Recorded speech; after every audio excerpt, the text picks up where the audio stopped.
हरि ओम। कैसे हैं आप सब? आशा करती हूँ आप सब अच्छे होंगे। ओम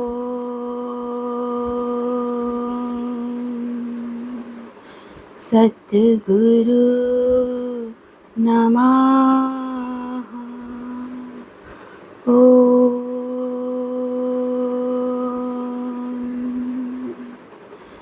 परमात्मने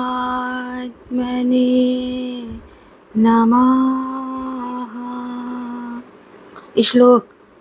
तुम देवताओं को अन्न से तृप्त करो, देवता तुमको वर्षा आदि से प्रसन्न करें। इस प्रकार परस्पर वृद्धि करते हुए तुम और देवता सब श्रेष्ठ स्थान को प्राप्त हों।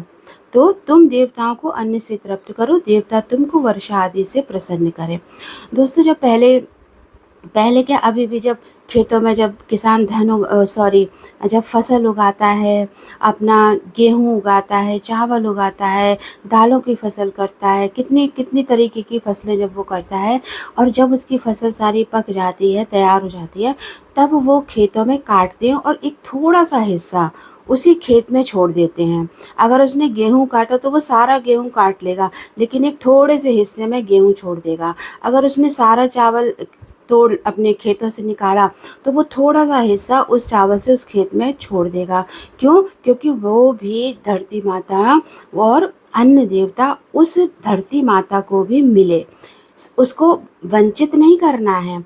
तो जो भी हमारे पुराने हमारे पूर्वज थे, उनके सच में काम सारे बहुत अच्छे थे। आज हम चाहे उनके कामों को भले बोलें कि हाँ, वो इसका ये मतलब नहीं, उसका वो मतलब नहीं, ये तो ऐसे नहीं होना चाहिए, वैसे नहीं होना चाहिए, पर बेस जो है अब हमारे पुराने पूर्वजों का बहुत अच्छा था, क्योंकि वो शास्त्र संगत बातों का संग भी करते थे और उसी के हिसाब से अपना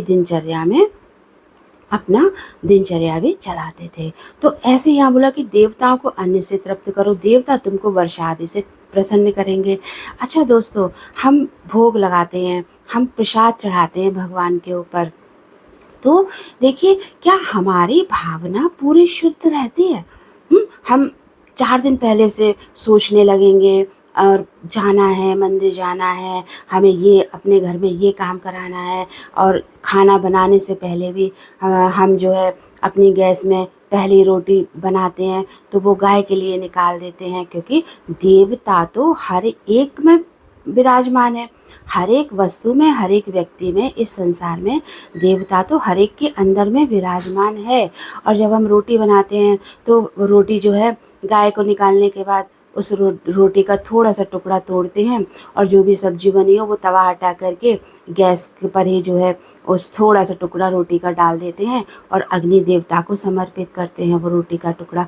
तो हम देवताओं को ही तो प्रसन्न कर रहे हैं। आज हम यज्ञ कराते हैं, हवन कराते हैं, तो भी सारी की सारी आहुतियाँ पड़ती हैं, फल फूल मिठाई, कितनी सारी और सामग्रियाँ होती हैं, वो सब हम देवताओं को ही तो प्रसन्न करने के लिए कर रहे हैं। अच्छा दोस्तों, हमने सब देवताओं को प्रसन्न करने के लिए सब किया, और देवता भी हमसे प्रसन्न हो गए, और उन्होंने वर्षा भी कर दी। उन्होंने जो है, धूप नहीं निकल रही है, बड़ा ठंड का मौसम है, हमने बड़ा देवताओं का पूजन कर दिया और भगवान से प्रार्थना कर ली, भगवान धूप निकल आए, बड़ी सर्दी है तो लो धूप भी निकल आई, बड़ी जो है बारिश हो रही है, गर्जना हो रही है, 4 दिन हो गए, 10 दिन हो गए, 15 दिन हो गए, अब तो भगवान भैया हे इंद्र देवता, अब तो भाई बंद करो, अब बहुत हो गया जल। तो हम क्या कर दे, देवताओं को ही तो हम प्रसन्न कर रहे हैं, और माना इंद्र देवता ने बंद भी कर दी बारिश, तो हम खुश हो गए, अरे भगवान ने हमारी सुन ली, तो माना आप भी प्रसन्न हो गए और वो देवता भी प्रसन्न हो गए। तो लेकिन दोस्तों, आध्यात्म में ये संसार के काम है, और ये शास्त्र बोल रहे हैं, लेकिन जब आध्यात्म से हम जुड़ेंगे तो हमारा देवता हमारे अंदर में विराजमान है, मेरी बॉडी के अंदर, और मैं क्या हो गया, मैं दूसरा व्यक्ति हो गया, क्योंकि शरीर अलग है और इसमें विराजमान मेरी आत्मा परमात्मा वो अलग है।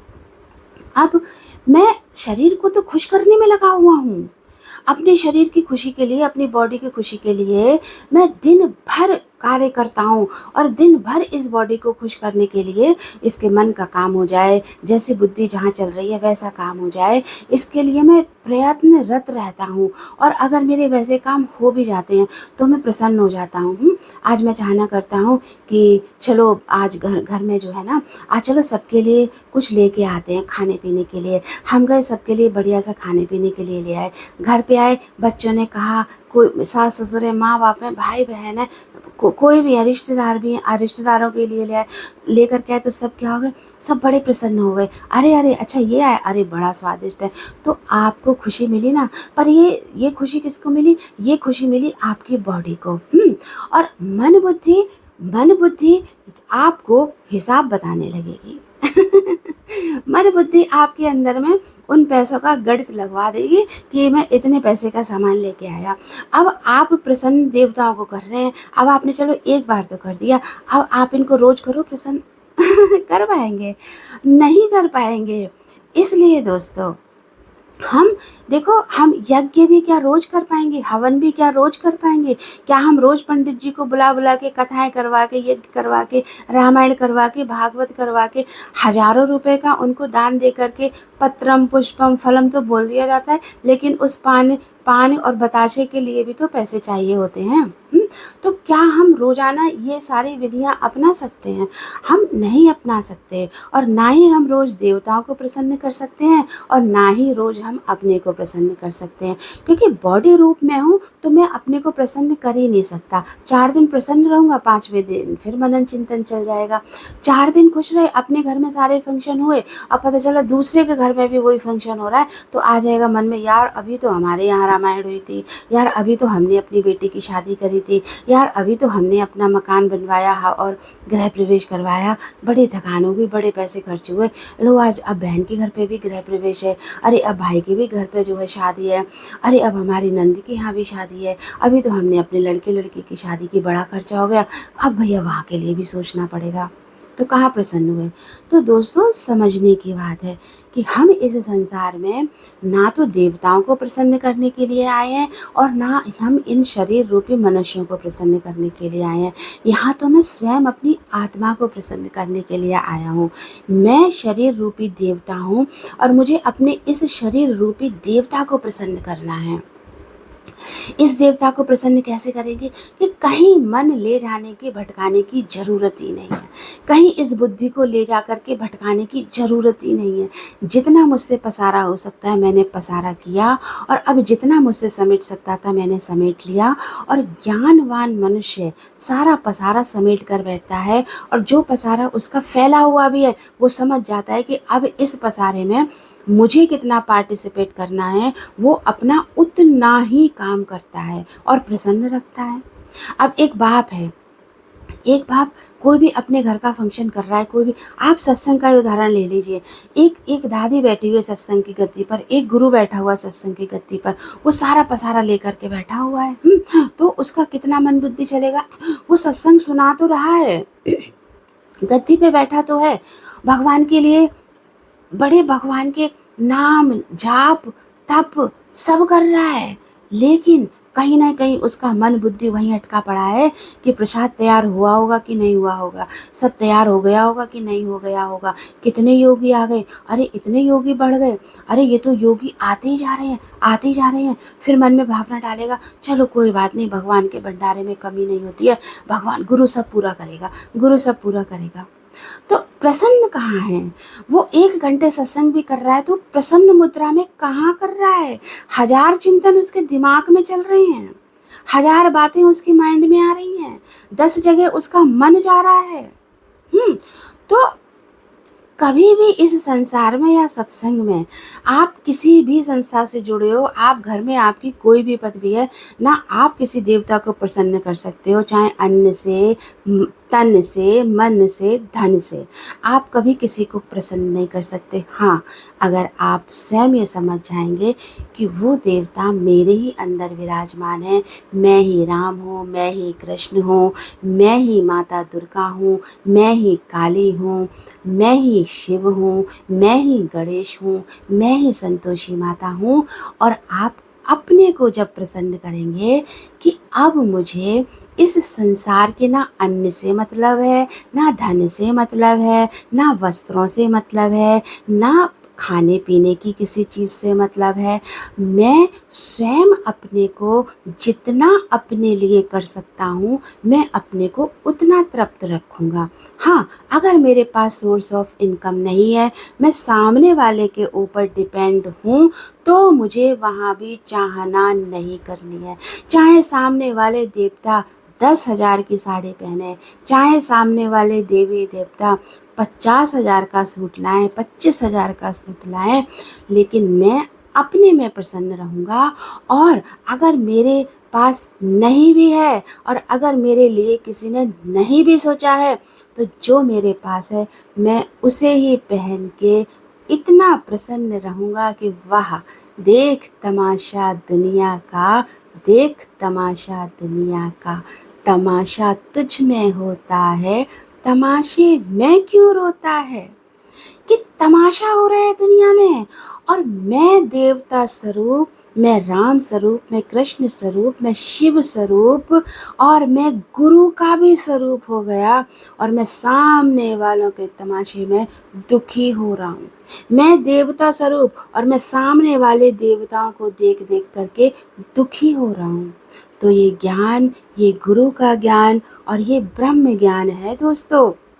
ये ब्रह्म ज्ञान वो ऋषि मुनि सुनाते थे जो अपने राज्य से और अपने देश की बाहर जाकर कुटिया बना के रहते थे और तन पर उनके 2 कपड़े होते थे और उसके अलावा उनको किसी चीज़ की ज़रूरत नहीं होती थी। साधारण से उनके चूल्हे होते थे, साधारण सी उनकी ऋषि पत्नियाँ होती थी और जो भिक्षा मांग के ऋषि जो जाते थे ना, राजाओं के पुत्र जो भी ज्ञान लेने जाता था, जो उनके नियम थे कि भिक्षा मांग के जो आएगा वही पकाते थे, वही पहले उन सारे राजकुमारों को खिलाती थी ऋषि पत्नियाँ, फिर अपने ऋषि पतियों को खिलाती थी।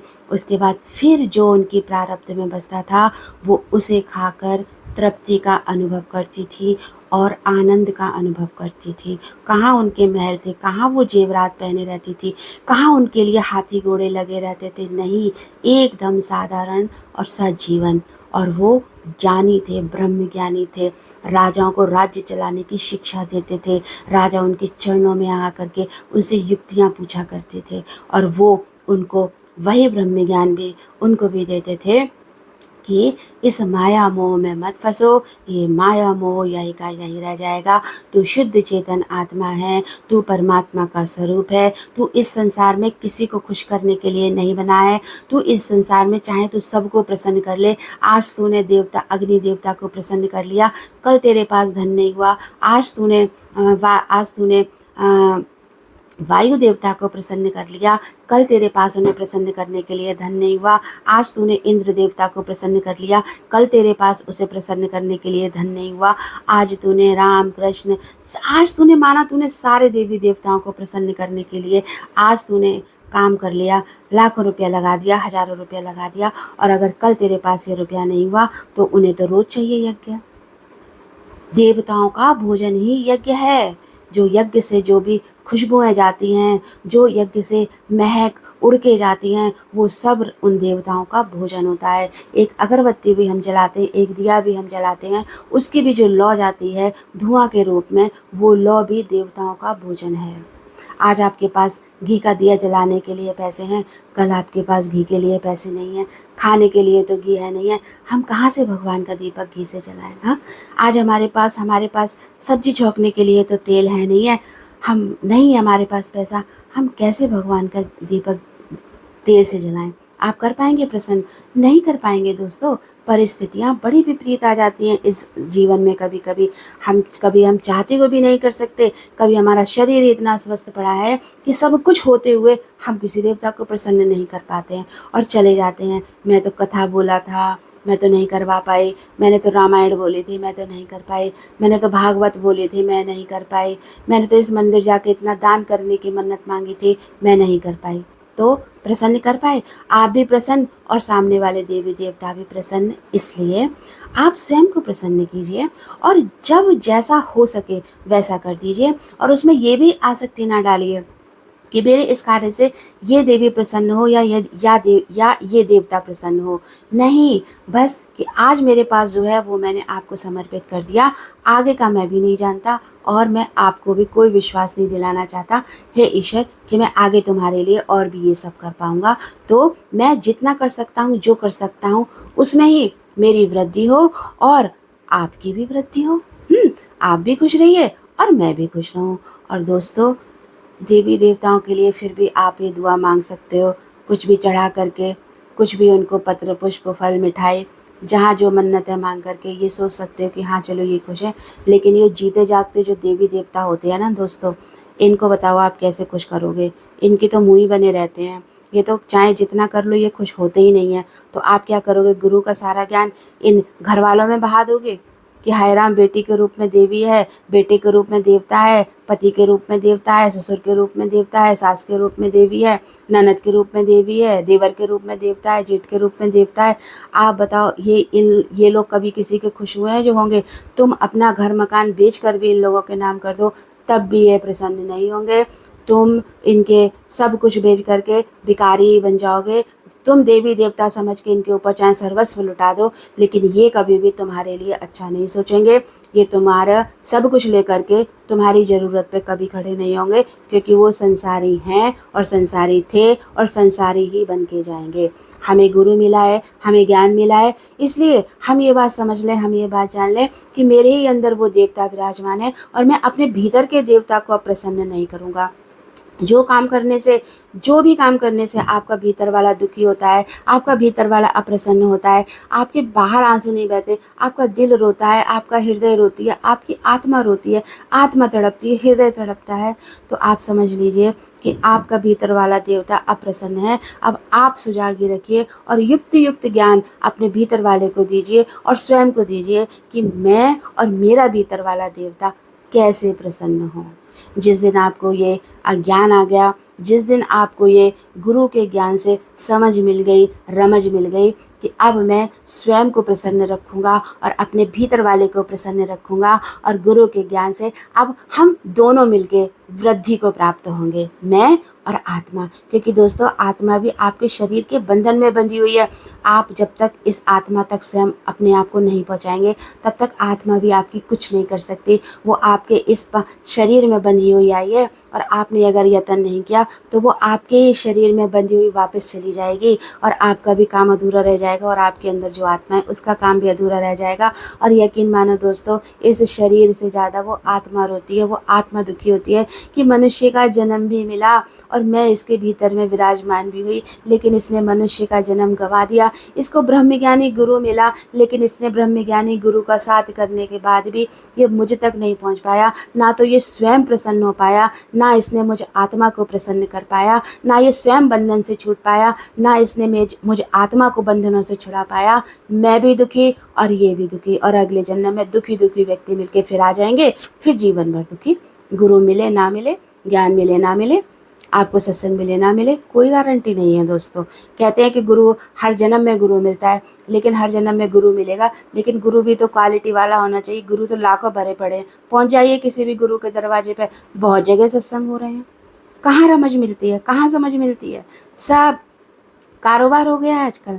इसलिए दोस्तों, पहले मैं स्वयं देवता हूँ, मैं प्रसन्न होऊंगा, फिर मैं अपने भीतर वाले देवता को प्रसन्न करूंगा और उसके बाद मैं और मेरे भीतर वाला देवता, हम दोनों वृद्धि को प्राप्त होंगे। और वृद्धि कौन सी है? दिन ब दिन ज्ञान से उस आत्म तत्व तक पहुंचना और आत्म तत्व में पहुंच करके उस आत्मा को भी भुला देना और केवल तत्व में बस जाना, तत्व में रम जाना। कि आत्मा बोलोगे मैं आत्मा हूँ तो भी तुम अलग हो जाओगे।